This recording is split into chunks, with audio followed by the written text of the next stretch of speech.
స్తోత్రం స్తోత్రం.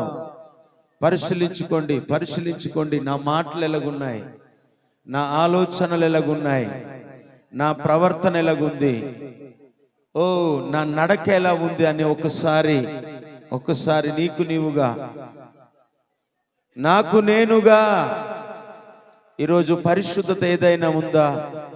చెడుని అసహించుకోగలుగుతున్నావా? పాపాన్ని అసహించగలుగుతున్నావా? పాపాన్ని మూట కట్టుకొని బ్రతుకుచున్నావా? హల్లెలూయా హల్లెలూయా. నా అతిశయము నీవే, నా ఆనందము నీవే,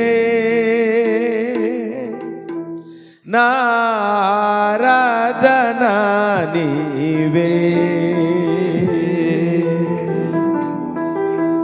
నా అతిశయము నీవే, నా ఆనందము నీవే, నా ఆరాధన నీకే. జ్యోతిర్మయుడా నా ప్రాణ ప్రియుడా, స్తుతి మహిమలు నీకే.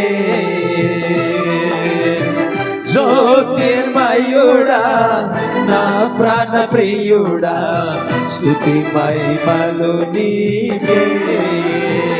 ఆత్మలో అనుక్షణం, ఆత్మలో అనుక్షణం నా అతిశయము నీవే, నా ఆనందము నీవే, నా ఆరాధన నీవే, నా అతిశయము నీవే, నా ఆనందము నీవే, నా ఆరాధన నీవే.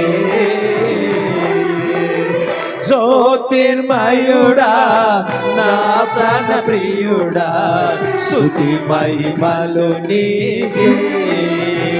ఆమేన్. జ్యోతిర్మయుడా నా ప్రాణ ప్రియుడా, స్తుతి మహిమలు నీకే. సపర్లు కొడదాం. హల్లెలూయా. జ్యోతిర్మయుడు, ఆయన వెలిగించే దేవుడు. హల్లెలూయా.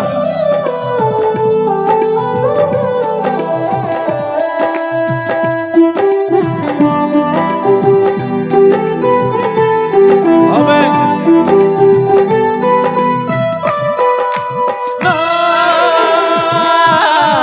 పరలోకపు తండ్రి వ్యవసాయకుడా,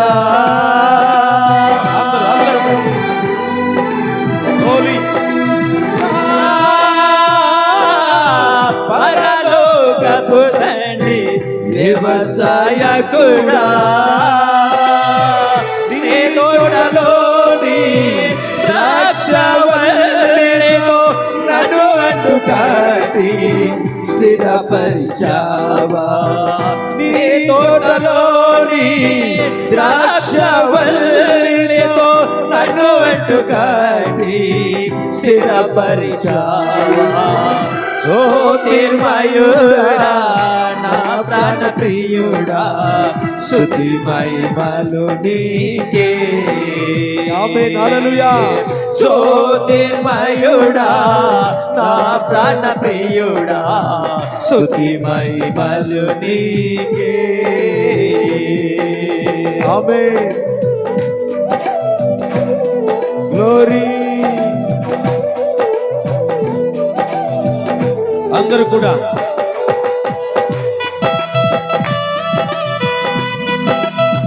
రాహ కొಲೆ సపోడిక వేచి ఎన్నో వరాహ హిలే అండి.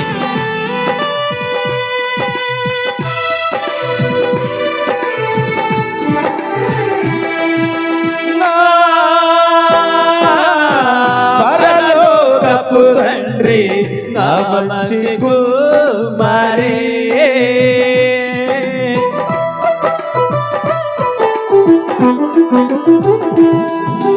నా పరలోకపు తండ్రి నా మంచి కుమారి నీకిష్టమైన పాత్రను చేయయ నన్ను విసరేయక సారపై ఉంచావా నీకిష్టమైన పాత్రను చేయయ నన్ను విసరేయక సారపై ఉంచావా జ్యోతిర్మయుడా నా ప్రాణ ప్రియుడా స్తుతి మహిమలు నీకే జ్యోతిర్మయుడా నా ప్రాణ ప్రియుడా స్తుతి మహిమలు నీకే ఆత్మలో అనుక్షణం ఆత్మలో అనుక్షణం అతిశయము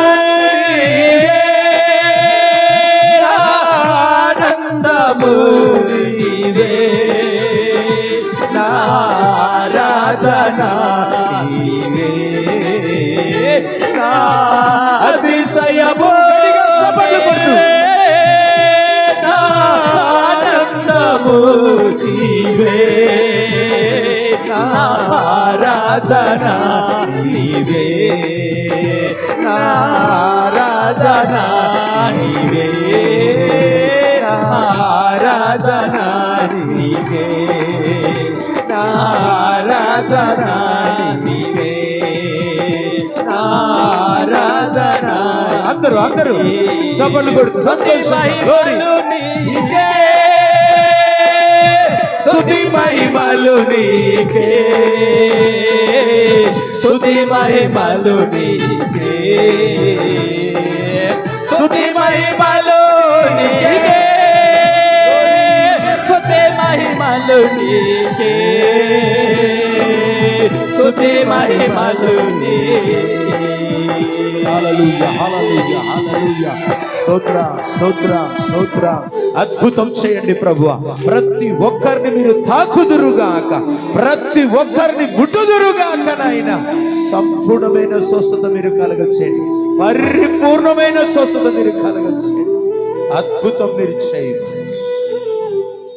ఈ స్తుతి ఆరాధన నీ పాదాల చెంతకు సమర్పించుకోండి నజరేయుడనేసు పరిశుద్ధ నామమున ఈ స్తుతి ఆరాధన నీ పాదాల చెంత సమర్పించి అడిగి వేడుకొనిచున్నాము తండ్రి ఆమేన్ ఆమేన్ అనే మాట గట్టిగా చెప్పాలి ఆమేన్ మంచిది 120వ కీర్తన చదువుతాం 120వ కీర్తన మోసకరమైన నాలుక ఆయన నీకేమి చెయ్యును ఇంతకంటే అధికముగా నీకేమి చెయ్యును తంగెడి నిప్పులతో కూడిన బాణములను బలార్జుల వాడిగల బాణములను నీ మీద వేయును అయ్యో నేను మెషెక్కులో పరదేశినై ఉన్నాను కేదారు గుడారముల యొద్ద కాపురమున్నాను కలహ ప్రియుని యొద్ద నేను చిరకాలము నివసించిన వాడను నేను కోరినది సమాధానమే అయినను మాట నా నోట వచ్చిన తోడనే వారు యుద్ధమునకు సిద్ధమగుదురు.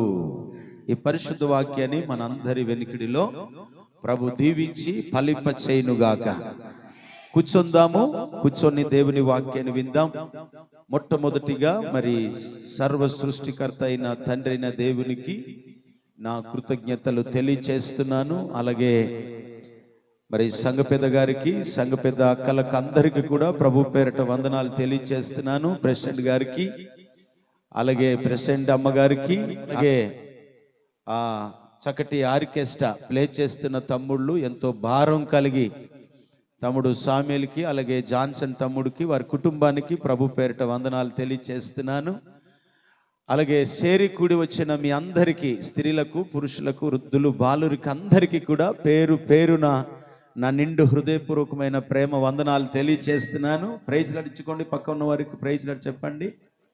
ఎప్పుడు ఇక్కడే ఇచ్చుకుంటాం, ఇంకా తర్వాత ఇంకేమీ లేదు. ఇక ఏమండి ఉట్టి పులుస టేబిర్ కైతలో ఈ నిర్మిసిలో అది పీంగ కైతలే. దేవునికి స్తోత్రం గలనుగాక. ఏనికైతలో ఈన్రి చాలా జాగ్రత్తగా గమనించాలి. మనం ఏ చెయ్యిస్తున్నామో కూడా తెలియట్లేదు అన్నమాట మనుషులకు. చాలా జాగ్రత్తగా విందాము దయచేసి.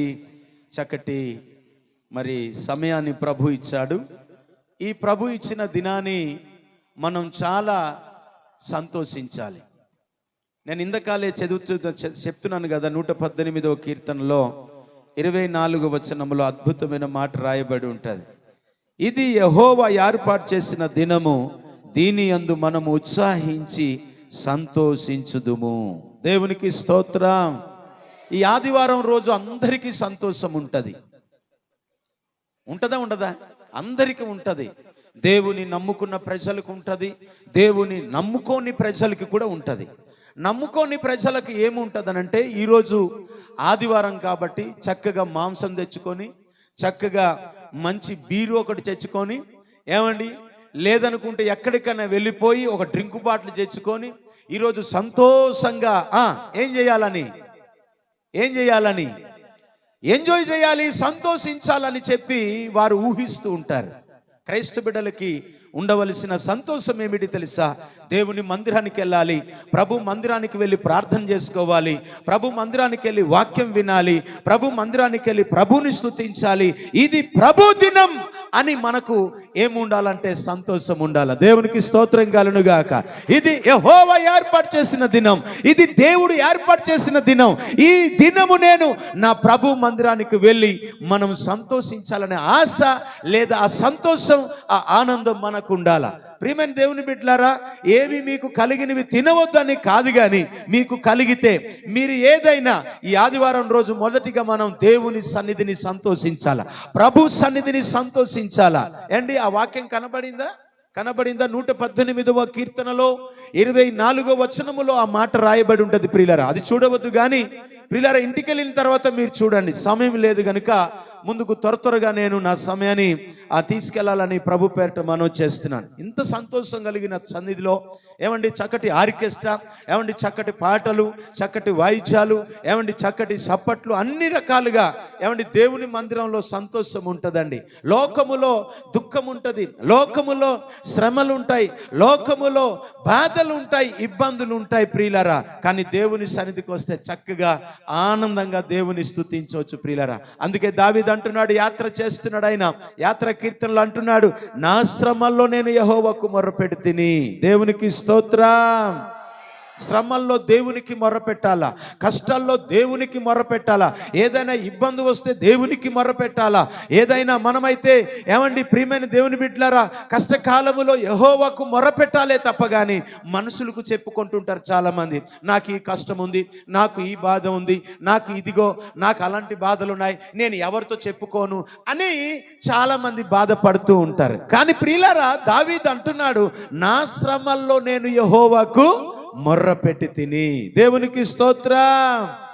దేవుని సన్నిధిలో వచ్చి, ప్రభు సన్నిధిలో వచ్చి ప్రియులారా దేవునికి మొర్రపెట్టాలి, ప్రభుకి మొర్రపెట్టాలి, ప్రభు సన్నిధిలో వచ్చి ప్రార్థన చేయాలి. అప్పుడే నీకున్న సమస్యలు, నీకున్నటువంటి శ్రమలు, నీకున్నటువంటి శోధనాలు, నీకున్నటువంటి ఇబ్బందులు, ఆ ఉపద్రవాలు ఏవైనా సరే ప్రభు తొలగించడానికి సమర్థుడైన. దేవునికి స్తోత్రం కలుగునుగాక. ఏంటి నా శ్రమ దినములలో నేను యెహోవాకు మొర్రపెట్టి తిని ఆయన నాకు ఉత్తరం ఇచ్చాను. ఆయనే మనకు ఉత్తరం ఇచ్చేవాడు ప్రియులారా, ఆయనే మనకు ఉత్తరం ఇచ్చేవాడు. ఆయనే మనకు ఉత్తరం ఇచ్చేవాడు. అందుచేత దేవుని మందిరంలో నువ్వు వచ్చిన తర్వాత, ప్రభు మందిరానికి వచ్చిన తర్వాత మనం అందరం కూడా ఏం చేయాలట తెలుసా అండి? చక్కగా దేవుని మాటలు వినాలా, ప్రభు మాటలు వినాలా. అదే మన ఆనందం. పాటలు పాడుతూ చప్పట్లు కొడుతూ ఇక్కడ దేవుని బిడ్డలతో స్నేహంగా వారానికి ఒక్కసారి ఇక్కడ అందరూ కలిసి ఒకరు ముఖం ఒకరు చూసుకుంటాం. ఆ తర్వాత ఈరోజు ఆరాధన అయిపోయిందంటే చాలు, ఎవరి పనుల్లో వారు, ఎవరి పనిపాట్లో వారు వెళ్ళిపోతారు. చూసుకుంటారా? చూసుకోలేరు కదా. కనుక ఈరోజు మనం చాలా ఆనందించవలసిన దినం. ఈరోజు మనము ఉత్సాహించవలసినటువంటి దినం ఈరోజు. ఇలాంటి దినాన్ని పోగొట్టుకొని చాలా మంది బ్రతుకుతున్నారు లోకంలో. ఇంకొక మాట అంటారు ప్రియులరా, ఇక్కడ అంటాడు చూడండి, యెహోవా అబద్ధములాడు పెదవుల నుండి, మోసకరమైన నాలుక నుండి నా ప్రాణమును విడిపించుము. ఈ నాలుక మంచిది కాదండి. ఇష్టం వచ్చినట్టు మాట్లాడాలని చూస్తుంది, ఇష్టం వచ్చినట్లు మనల్ని ఏదేదో అనిపిస్తూ ఉంటది ఈ నాలిక. హల్లెలూయా. ఈ నాలిక చాలా ప్రమాదకరమైనది ప్రియులారా. అందుకే ఈ నాలికను మనం ఏం చేసుకోవాలి? సాధువు చేసుకోవాలి. ఏం చేసుకోవాలి? సాధువు చేసుకోవాలి ఈ నాలికను. అంటే ఈ నాలికను చాలా భద్రంగా మనం ఏం చేసుకోవాలి? కాపాడుకోవాలని చెప్పి దేవుని వాక్యం తెలియచేస్తుందండి.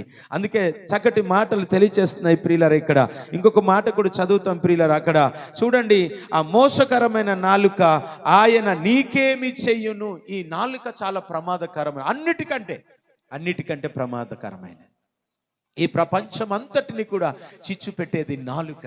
హల్లెలూయా. ఈ ప్రపంచం అంతటిని కూడా చిచ్చు పెట్టేదండి ఇదండి. ఇక్కడ మాటలు అక్కడ మాటలు ఇక్కడ చెప్పేది ఈ నాలుక. అందుకే నాలిక చాలా జాగ్రత్తగా మనం ఉంచుకోవాలి. ఏమండి? నాలిక చాలా జాగ్రత్తగా మనము చూసుకోవాలి. ఈ నాలిక కనుక జాగ్రత్త చూసుకోపోయామా మనం పప్పులో కాలేసినట్టే. కనుక నా ప్రియమైన దేవుని బిడ్డలారా, దేవుని వాక్యం కొద్ది నిమిషాలు నేను మీతో మాట్లాడాలని ఆశ కలిగి ఉన్నాను. ప్రియులారా, మనం భూమి మీద మనము ఉప్పులాగా బ్రతకాల. ఎలా బ్రతకాలా? ఉప్పులాగా బ్రతకాల. ఆమేన్. అందరు చెప్పండి, ఉప్పులాగా బ్రతకాలి. ఎలా బ్రతకాలి? ఉప్పులాగా బ్రతకాలి ప్రియులారా.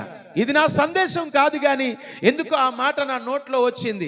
ఎలా బ్రతకాలంటే ఉప్పులాగా బ్రతకాలి. ఉప్పు కొంచెమైనా కూరలో వేస్తే ఆ ఉప్పు ఎంత రుచి కూరకి. దేవునికి స్తోత్రం కలుగునుగాక.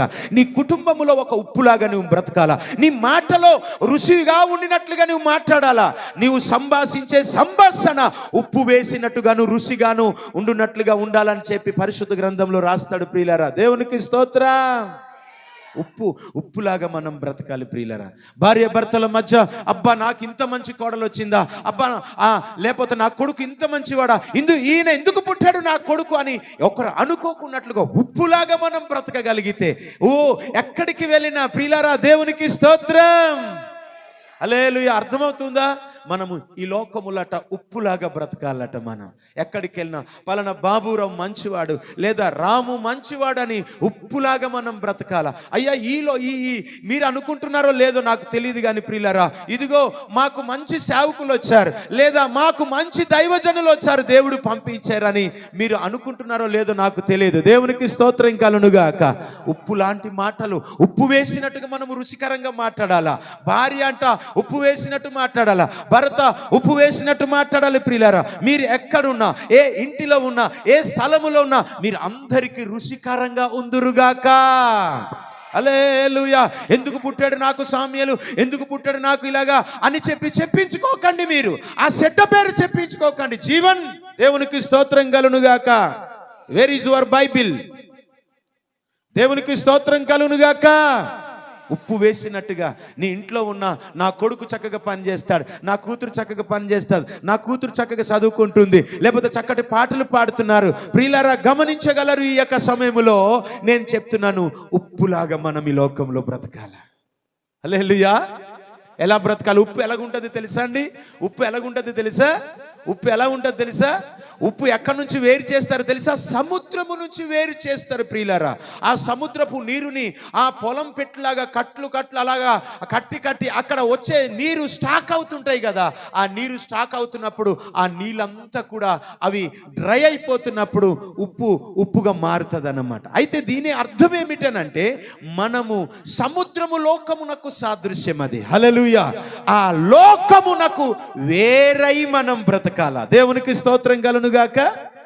పాపమునకు లోకమునకు అబద్ధానికి వేరై మనం బ్రతకగలగాల. అప్పుడే మనం అందరికీ రుచికరంగా మారగలుగుతాం. దేవునికి స్తోత్రం కలుగునుగాక. ఏమండి, మన మాటలు ఎంత గరుకుగా ఉన్నాయో ఒకసారి మీరు ఆలోచించండి. తాత్తు అని మాట్లాడతాం అనమాట. ఏమండి, రెస్పెక్ట్ లేదనమాట, గౌరవం లేని మాటలు మాట్లాడతారండి.